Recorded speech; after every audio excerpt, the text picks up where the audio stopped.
Savoir et comprendre les plus récentes nouvelles qui nous touchent. Tout savoir en 24 minutes. Bienvenue à Tout savoir en 24 minutes. Bonjour Mario. Bonjour. C'est une nouvelle qui est tombée aujourd'hui alors qu'il y a de plus en plus de gens qui s'inquiètent parce que vendredi, c'est la date butoir à laquelle vient à échéance l'entente qu'il y a entre le gouvernement et les médecins.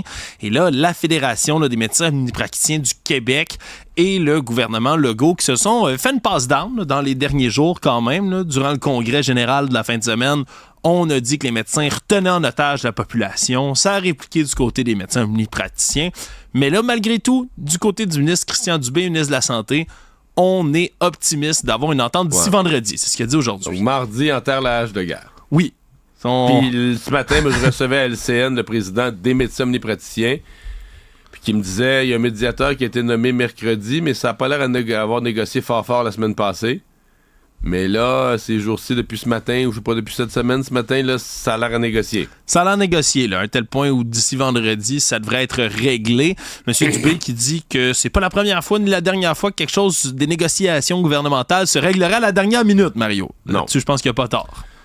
Moi, je déteste être forcé de dire ça, là. Mais c'est depuis la semaine passée que je le dis, là. Je l'avais dit, là, mais j'ai toujours pensé que ça allait se régler à la dernière journée. Mais disons tout, là. Ça va se régler avec Christian Dubé qui sort le chéquier, là.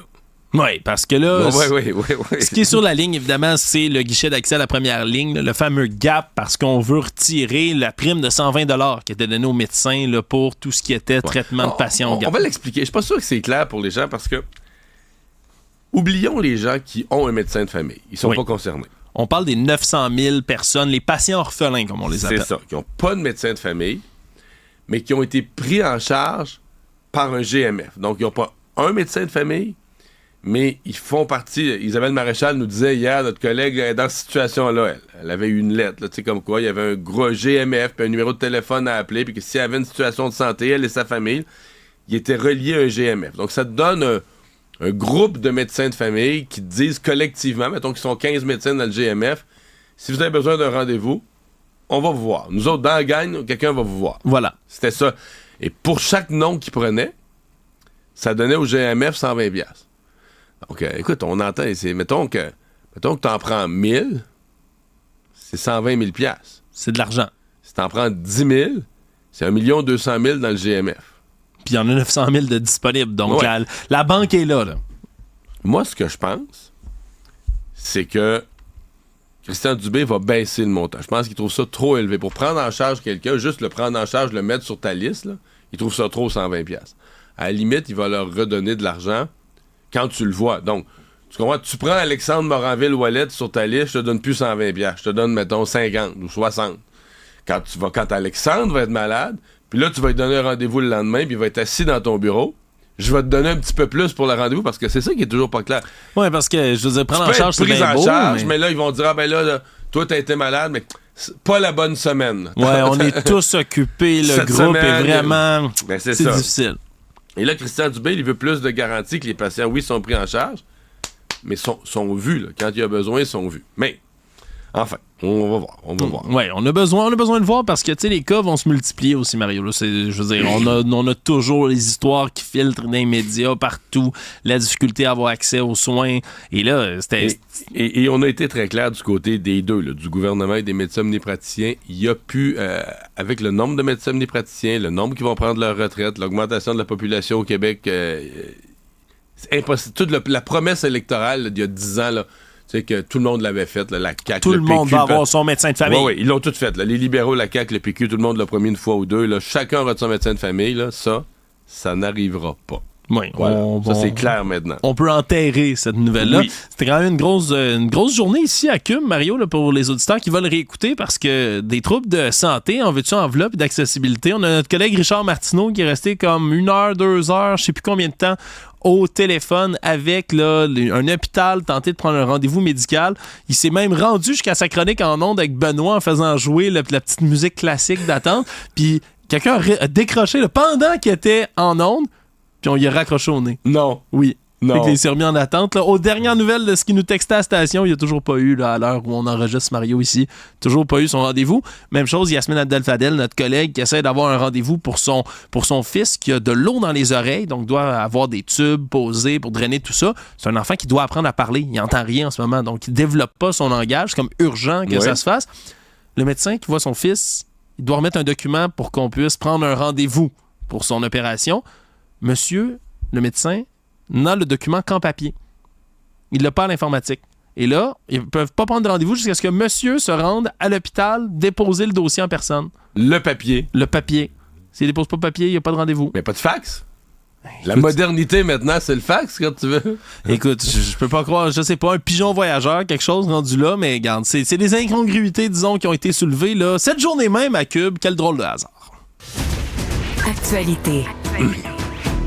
Sinon, c'est des images qui ont choqué beaucoup, hein, même si on en avait déjà entendu parler, des problèmes là, qui se déroulent dans le quartier Saint-Henri, secteur résidentiel, où il y a également une école, un parc dans ce coin-là, et maintenant, un centre d'inhalation et d'injection supervisée, là, où des consommateurs de drogue dure peuvent aller. Et là, on va voir les images, Mario, parce que ça a fait le tour du web autour du quartier du centre d'inhalation.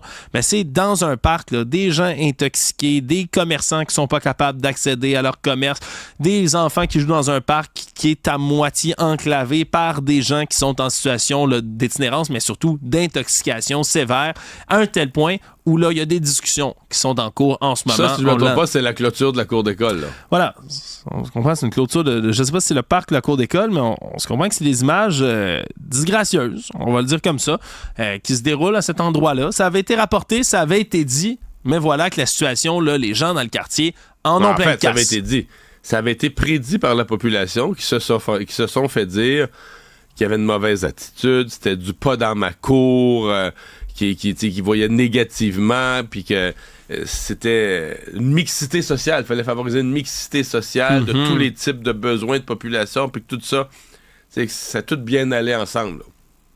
Je suis pas sûr que c'est ça qui se passe en ce moment, Je suis pas sûr Mario. que c'est ça qui se passe. Je pense que les parents, non seulement les parents avaient raison de s'inquiéter, ils en ont pas assez mis. Je pense pas qu'il y ait, dans les descriptifs les plus pessimistes des parents, c'était pas si pire que ce qui se passe là. Non, effectivement. Mais là, à tel point où il y a des discussions qui sont en cours entre des citoyens du quartier, il y a un avocat également, là, maître Jérémy John Martin, qui est spécialisé en litige civil, puis tiens, qui vit dans le quartier, lui aussi, qui a décidé de prendre le dossier en charge. Puis Qui a décrit la situation comment?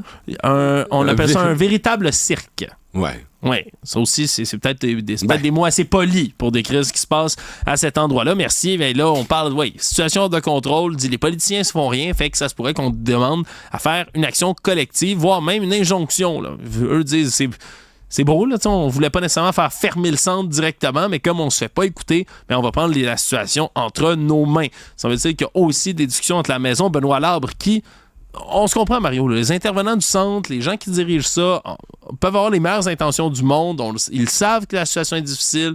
Ils entendent les critiques des gens dans le quartier, mais... Moi, je respecte au suprême degré les gens qui font ce travail-là. Professionnellement, là, j'ai une admiration. Par contre, est-ce qu'ils sont réalistes avec leur clientèle? Là? C'est-à-dire que eux, il faut qu'ils soient positifs. Là. Ils veulent sortir ces gens-là du trouble, ils veulent les ramener dans une meilleure vie. Il faut qu'ils restent positifs, mais peut-être qu'ils en viennent avoir un regard qui est pas qui est pas réel, en tout cas qui est pas celui que les gens d'un quartier, que les gens ordinaires d'un quartier, que les papas et les mamans d'enfants qui vont à l'école vont avoir. Là.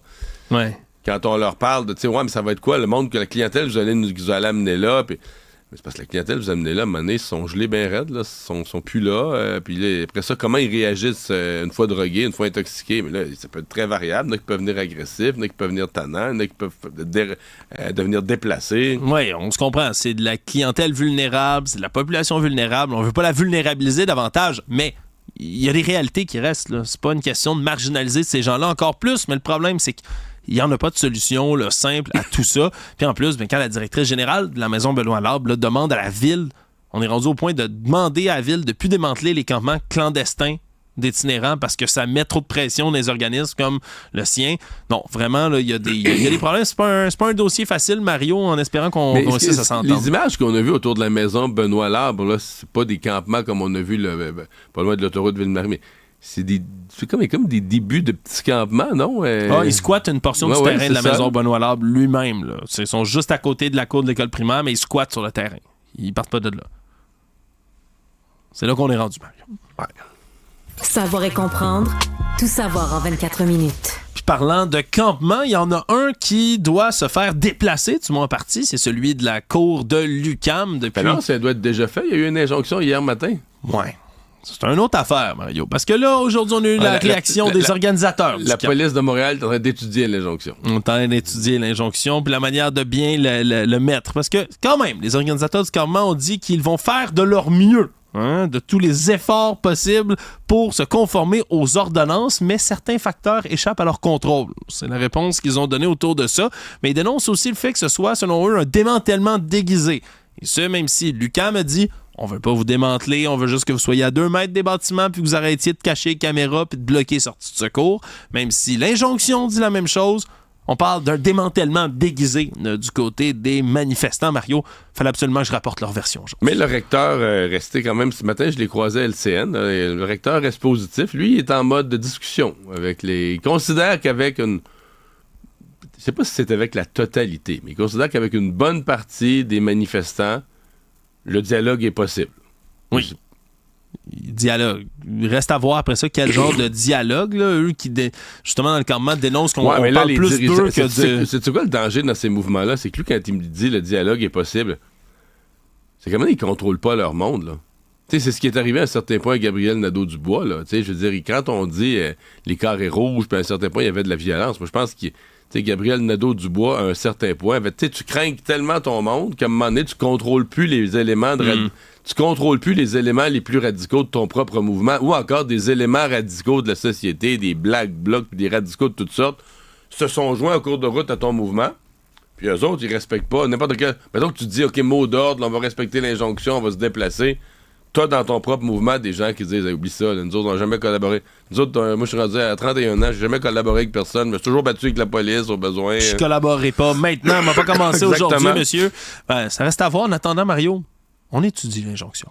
Ouais. On n'étudie pas à l'UQAM. C'est pour ça qu'on étudiait à l'université. Attention. On étudie parfois à l'UQAM. On étudie parfois. Les sessions sont finies à ce temps-ci de l'année, par contre. On manifeste. Tout savoir en 24 minutes. On va continuer de parler de l'école, mais... Je pensais jamais dire ça, de l'école primaire et de l'intelligence artificielle, Mario, parce que c'est quelque chose qui est de plus en plus rapporté. Là. Ça fait déjà un bout qu'on entend les professeurs, les enseignants au Québec dire qu'ils se sentent dépourvus face à la montée de l'intelligence artificielle, des logiciels de génération de texte comme ChatGPT, entre autres, qui sont rendus tellement faciles d'accès, mais surtout tellement pratiques pour tricher lors des travaux et des examens. Là, c'est des profs, c'est un peu nouveau, qui rapportent ça, qu'au primaire, dans des examens, des travaux du primaire, des élèves de 5e, 6e année, qui ont compris, là, qui ont les doigts rapides, qui ont vécu à l'ère d'Internet, puis qui sont capables d'utiliser pleinement ChatGPT en lui posant la demande suivante « Écris mon travail comme si c'était un enfant de 11 ans qui parle ». Puis, ChatGPT fait bien le travail, Mario. Puis c'est un problème, un fléau à tel point où il y a beaucoup d'enseignants là, qui rapportent des cas à nos collègues du Journal de Montréal. C'est sûr que c'est pas simple d'être capable d'encadrer une montée comme celle-là alors que ça arrive comme ça. C'est bien de demander à ChatGPT de le faire de l'écrire à la manière d'un enfant de 11 ans et effectivement, il le fait très bien. Parce que ce matin, je parlais de ce sujet-là justement avec un prof de l'Université Laval puis il disait que ceux qui utilisent ça là, de la mauvaise façon juste pour tricher, c'est généralement des paresseux, des gens qui veulent pas faire le travail, qui veulent éviter de faire le vrai travail de toutes les manières imaginables. Il dit l'erreur qu'on oublie, c'est qu'ils sont suffisamment paresseux qu'ils prennent même pas le temps de bien... Tu sais, quelqu'un qui ferait bien son ChatGPT prendrait le temps de demander à ChatGPT de le faire, d'insérer quelques fautes d'orthographe, de brouiller les pistes. Mais il dit, il y a quand même des gens je parle pas à 11 ans, là, même des plus vieux, pas très subtils. Tu sais, l'élève qui est super mauvais, il fait plein de fautes, il est très... Là, soudainement... Tout à coup, il y a un travail à faire chez eux. Pas une faute d'orthographe impeccable. C'est parfait. Les paragraphes, tout bien structurés. Dissertation sur la bataille des plaines d'Abraham. Bon nombre de mots. Bon, tout est parfait, là. C'est-tu pas fantastique, tout ça? Non, effectivement. Ça, c'est comme le jupon dépasse de 11 pouces. Oui, c'est ça. C'est un très long jupon, monsieur. Non, c'est quelque chose quand même de voir comment on peut aborder tout ça. Il y a des enseignants qui ont commencé à utiliser des logiciels de détection d'intelligence artificielle, mais ça, c'est pas parfait non plus. Dans plusieurs cas, on se retrouve avec un logiciel qui se trompe, qui évalue qu'un texte qui est pas fait fait en intelligence artificielle va l'être. Il y a quand même des dangers à utiliser ce genre d'outils-là, mais surtout pour les profs, mais c'est apprendre à s'habituer, apprendre à contrer tout ça. Puis j'ai bien aimé, il y a certains professeurs, entre autres, là, qui expliquaient comment eux ont décidé de réagir à tout ça. Puis c'est plutôt en ayant une discussion avec la classe, puis d'essayer d'expliquer pourquoi il ne faudrait pas utiliser ça, le concept de l'éthique, du plagiat, de la tricherie. Moi, je pense que les vrais profs qui l'ont l'affaire, c'est ceux qui disent, regarde... Je me battrai pas contre ça. Je vais mettre, les travaux, va falloir que tu viennes à l'oral en classe m'expliquer ce qui s'est passé dans la bataille des... Je reprends ton exemple de la bataille des plaines d'Abraham. Il va falloir que tu trouver des affaires ou dire, OK, si tu veux le faire avec ChatGPT, ta recherche, là, puis qu'à cause de ça, tu vas faire une recherche plus poussée, plus fouillée, bravo. Tu vas avoir utilisé tous les outils disponibles, mais je vais trouver des façons de contourner ou je vais te faire un travail en classe, mais tu sais, avec... Mais tu vois, ça, c'est une autre affaire qui est spéciale. Il y a une enseignante de français, elle raconte, elle dit, on a fait l'évaluation en classe. Là. Tout le monde avait le droit à son ordinateur. C'est une rédaction, comme ça. Tout le monde a comme des Chromebooks. On est sur une plateforme sécurisée, laquelle tu es supposé juste avoir accès à ça pour faire ton travail. Elle dit, elle appelle ça une entourloupette informatique. Il y a des jeunes qui ont réussi à trouver une faille dans le système puis qui ont tout fait sur ChatGPT dans le cours, dans la classe, devant un prof. Je veux dire, je lève quand même mon chapeau à la créativité. Là. Je trouve que certaines formes de tricherie, ça frôle l'art, là, des fois, là, à quel point il y en a qui se donnent du mal au lieu d'étudier puis d'apprendre. Mais bon, je pense que c'est pas parfait, mais retour au bon vieux Zorro, Mario, avec un beau carton en avant sur le tableau. Ou aux travaux à main, là, en lettres attachées. Ah, avec un beau crayon à mine, il y en a qui vont avoir mal au poignet. Ouais. Tout savoir en 24 minutes. Et j'ai encore le boss, moi. Ouais, c'est vrai, t'as-tu de la corne de... crime ben, c'est vrai. À l'université, là, on écrivait des 10, 15, 20 pages. Là. Puis c'est resté tout ce temps-là? Non, elle a rapetissé, la bosse, mais j'ai encore la bosse du crayon à côté, mais oui. C'est fascinant. J'ai pas ça, exactement. Moi, j'ai jamais fait un examen à l'université sur un ordi. J'ai fait des travaux. À l'ordi, on faisait des travaux. Là. Ça c'était avec l'imprimante là, qu'il y avait des trous de chaque côté des feuilles. Oui, ça roulait. C'était un rouleau, puis ça roulait. Oui. Pas génération dactylo, toi, t'étais oui, j'ai fait des travaux à dactylo, mettons, au primaire. Puis moi, mettons, les ordinateurs sont apparus, j'étais au secondaire. Oui. mais en classe, là, mettons, les travaux, c'était stylo. T'écrivais. Oui, t'écrivais, puis ça donne des belles bosses comme ça, Mario. Porte-la avec fierté. Ça vaut la peine. Hey, là, citoyens de l'Estrie, on rentre aux abris. Oui, tout le monde aux abris en Estrie. Attention, verrouillez vos portes, bouchez vos cheminées parce qu'il y a un oiseau de proie terrible dans un endroit. C'est quand même spécial, cette nouvelle-là. Les Sentiers de l'Estrie, un endroit où on peut aller faire de la randonnée qui, maintenant, est fermé jusqu'au 15 juillet. Tronçon de ce passage, de ces sentiers de randonnée. Pourquoi? Mais en raison de l'aurore d'Amérique, qui est un oiseau de proie qui, semble-t-il, aurait attaqué des randonneurs qui sont passés dans ce coin-là. C'est le plus gros de tous les éperviers qu'on a au Québec, avec des cerfs, ma foi, qui sont assez costauds, merci. Là, quand on parle de cerfs, évidemment, de leurs griffes au bout de leurs pattes. Et il y a des gens qui se sont fait sérieusement griffer, frappés par l'oiseau, qui devient super agressif quand on approche de son nid en période de nidification. Et là, ça va durer tout ça jusqu'au 15 juillet. C'est pas pour rien qu'on décide de fermer un tronçon du sentier. Nouvelle cocasse quand même là, de voir que les gens peuvent être frappés même par un oiseau de proie, pas juste les petites souris, les petits mulots qui peuvent être la cible là, d'un oiseau comme celui-là. Donc attention, si vous entourez dans les sentiers. S'il y a un oiseau... Mais là, parce qu'il semble avoir un nid qui... Il semble avoir un sentier... Avec un nid proche, là. Ouais. S'il y a comme un gros oiseau de proie qui vous tourne autour puis il frappe votre chapeau au-dessus de votre tête, changez de chemin. Ouais. Je pense que ça vaut mieux comme ça. Ouais. Économie. Est-ce que dans tes algorithmes, Mario, pis sur tes réseaux sociaux, Internet, t'as des annonces de Temu qui popent partout? Oui. C'est fou, hein? La réponse est oui. Sur Twitter, j'ouvre Twitter, j'ai Temu tout de suite, ils m'offrent toutes sortes de cochonneries. Qui envahissent vraiment nos pages Internet. Temu, le vendeur de babioles chinois, l'espèce de concurrent d'Amazon.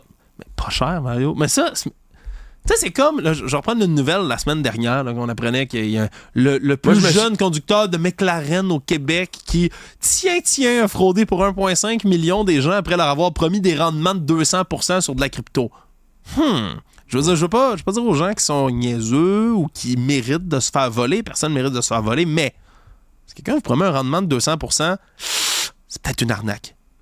Une babiole est sur Temu à comme 2$, puis c'est 200$ sur quelque chose d'autre. Ouais, c'est le modèle. C'est ça. Si le modèle de base de tel type d'écouteur, il est 200-300$, puis eux, ils le vendent à 3$. Méfiez-vous. Posez-vous des questions. Peut-être que la qualité est moindre. Le doute raisonnable de donner des cartes, de René Descartes, est-il mort, Mario? Des fois, je me le demande. Parce que, non, sérieusement, c'est des babioles sur Timu, plateforme maintenant qui pousse sa publicité partout, mais qui, mais est-ce qu'ils vendent des choses valables ou c'est juste de la scrap? Il y a des trucs valables là-dessus. Là. C'est pas, on se comprend qu'une plateforme aussi grosse ne peut pas être entièrement basée sur de l'arnaque. Là. Sauf que de plus en plus, il y a même des images en Chine d'usines ou de centres de distribution de Timu où on voit des gens comme à la course en train de lancer les affaires d'un bord puis de l'autre. Il y a quelque chose qui cloche. Là. Le modèle d'affaires d'une entreprise comme celle-là ne peut pas vraiment subsister. Ils vendent, ça n'a même pas de bon sens. Là. Ils vendent, ça n'a même pas de bon sens. On parle de 100 millions de téléchargements en Amérique du Nord puis en Europe là, dans les dernières années, parce que ça date seulement là, de février 2023, la plateforme Timu. Mais c'est le problème. C'est pas nécessairement le produit lui-même qui va vous frauder. Là. Souvent, on se comprend, c'est cheap, c'est une imitation, c'est une copie, peu importe. Mais c'est que quand vous donnez vos données bancaires, semble-t-il, c'est pas très sécurisé. Là. Puis c'est ce que plusieurs Québécois et Québécoises racontent, expriment sur les réseaux sociaux, comme quoi ils ont acheté une coupe de cochonneries, puis finalement, c'est des centaines de dollars qui sont passés sur leur carte, alors que ils se sont fait pirater leurs données, ou certains soupçonnent même directement Timu de vendre des données bancaires comme ça à certaines personnes, à un tel point qu'il y a des actions collectives là, qui se multiplient ici au Québec. Là, le cabinet Consumer Law Group qui est en train de demander pour avoir une autorisation d'action collective, mais c'est la même chose en Europe, des plaintes qui se multiplient, aux États-Unis également.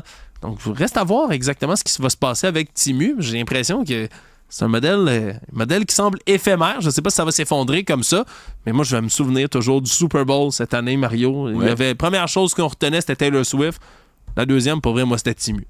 Ils ont payé comme 9,5 millions pour avoir de la publicité au Super Bowl, 30 secondes, mais est revenu comme plein de fois. Là. En tout cas, pour se payer une publicité au Super Bowl, ils ont joué le grand jeu, puis semble-t-il que ça rapporte. Le Monde. C'était une des journées de conclusion au procès de Donald Trump, là, celui l'opposant bien évidemment à Stormy Daniels, paiement de 130 000 $ en pleine campagne électorale 2016. Vous avez tous entendu l'histoire, mais aujourd'hui, les plaidoiries finales se faisaient. Là. Donc, la défense, pendant plus de 3 heures, Todd Blanche, l'avocat de M. Trump, a essayé de convaincre le jury d'acquitter vite fait, bien fait. C'est la phrase qu'on a retenue du procès d'aujourd'hui en disant qu'ils avaient soulevé le doute raisonnable très clairement, qu'il y avait au moins 10 raisons de ne pas croire le témoignage qu'accusait M. Trump. On a même encore une fois fait une charge à fond contre Michael Cohen, témoin vedette, mais également là, retourneur de veste par excellence là, du camp Trump, et qui a été traité aujourd'hui de plus grand menteur de tous les temps et de l'incarnation même du doute raisonnable. Bon, voilà. Donc ça se faisait, mais il y avait aussi grosse visite devant le tribunal, Mario, quelqu'un d'extrêmement célèbre qui est venu ruiner la fête. C'est Robert De Niro, l'acteur vrai bien connu d'Hollywood, 80 ans, qui est un détracteur de Donald Trump depuis jour 1. Là. Depuis sa première campagne électorale, passe son temps à dire que c'est un fou, un menteur, un tout croche. Puis il était aujourd'hui là, stunt organisé par la campagne de Joe Biden devant le tribunal à Manhattan, devant les caméras, lui qui habite le quartier, en disant là, ça va faire, si on le remet en place, c'est un dictateur, c'est un truand, c'est un bandit. Bref, il a livré tout un message, puis ça, je veux dire, c'est un stunt qui a fait le tour quand même des caméras du monde entier. C'est devenu quasiment plus gros parce que, je sais pas, dans le procès, j'ai l'impression qu'il y a beaucoup de gens qui se sont fait à l'idée que, écoute, c'est une affaire de tout croche, puis Cohen c'est un tout croche, puis c'est toutes des croches ensemble, puis Trump avec eux, mais que sur le plan du doute raisonnable, là, d'un procès criminel devant un jury où tu dois convaincre l'unanimité de 12 personnes différentes, moi je vois pas comment il pourrait être condamné. Là. Surtout dans le contexte. Surtout avec tout ce qu'il y a autour, là, je veux dire, pour les gens qui n'aiment pas M. Trump et qui veulent absolument le voir se faire ramasser, ayez pas des attentes trop élevées. Ben non, moi c'est sûr qu'il va être acquitté, là. Ouais, disons que c'est les chances sont bien minces, mais quand même, à la manière de tout ce que touche ou ce qui entoure M. Trump ces temps-ci, c'était du spectacle à pu finir là, ce procès-là. Il y a eu dans le procès 1000 fois ce qu'il faut pour qu'une personne raisonnable se dise je veux pas ce gars-là comme président. Là, c'est un tout croche, il se tient des tout croches, il voulait acheter des gens. T'en as eu, puis Cohen, c'était son avocat. T'as eu en masse de ce qu'il faut pour qu'une personne raisonnable se dise non, on le veut pas comme président. Mais je pense pas que tu as eu ce qu'il faut pour convaincre 12 jurés hors de tout doute raisonnable de la commission d'un acte criminel. Oui, puis encore là, même s'il a été commis. Et là, encore là, est-ce que ça va affecter les électeurs de M. Trump? Ça, c'est une autre question.